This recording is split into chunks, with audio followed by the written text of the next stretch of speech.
Il y avait une vieille maison au bord de la ville. Certains disaient qu'elle était hantée. La maison avait une réputation sinistre, et personne n'osait s'en approcher. Un groupe de jeunes adolescents a décidé de s'y aventurer pour prouver leur courage.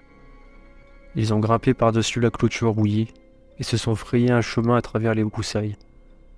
La maison était effrayante, mais ils ont continué d'avancer, cherchant des signes de vie dans l'obscurité. Ils ont commencé à explorer les différentes pièces, fouillant les vieilles armoires et les tiroirs, cherchant des preuves de ce qui avait pu se passer dans cette maison. Soudain, ils ont entendu un bruit étrange. C'était un murmure étouffé, comme si quelqu'un chuchotait. Ils ont éteint leurs lampes et ont été attentifs. Le murmure est devenu de plus en plus fort.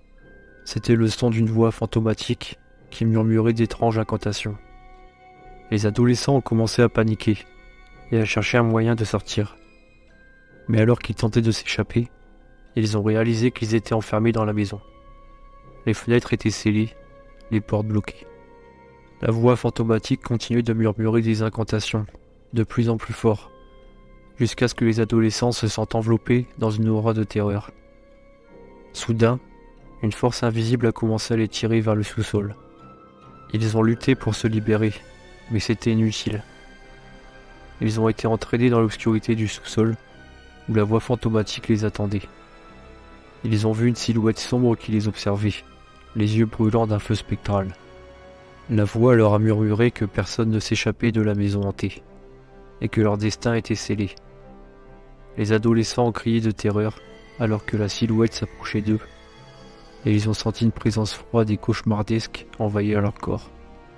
Le lendemain matin, les corps des adolescents ont été retrouvés dans la maison abandonnée.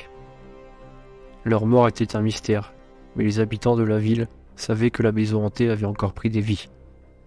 Depuis, personne n'a osé s'en approcher, et la maison est restée telle qu'elle était, un rappel terrifiant de la puissance des esprits maléfiques.